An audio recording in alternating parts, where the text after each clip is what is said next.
एक और question JEE mains 2026 का। For a diatomic gas undergoing an isobaric process work done is 100 joule. Isobaric process के लिए हम जानते हैं कि जो वर्क डन होगा that will be equal to P into delta V and this is 100 joule.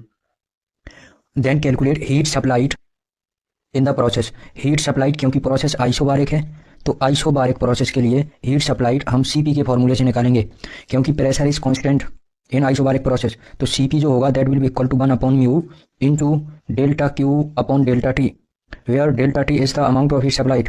अगर गैस डाई एटॉमिक है तो डाई एटॉमिक गैस के लिए सीपी की जो वैल्यू होती है that is 7 upon 2 R equal to 1 upon mu into delta Q upon delta T. इधर से हम डेल्टा क्यू को कैलकुलेट कर सकते हैं। Delta Q will be equal to 7 upon 2 R into mu into delta T. Now हमें अगर delta Q निकालना है तो ये जो टर्म दिख रहा है R into U number of moles into delta T, इसकी वैल्यू कैलकुलेट करनी होगी।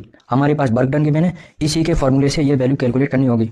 अगर आइडियल गैस इक्वेशन देखें तो P into V one equal to mu R T one, इसको इक्वेशन 1 मान लेते हैं, और P into V two equal to mu into R T two, इसको इक्वेशन 2 मान लेते हैं। प्रेशर कांस्टेंट रहेगा तो इसलिए पी वन और पी टू नहीं लिखा है।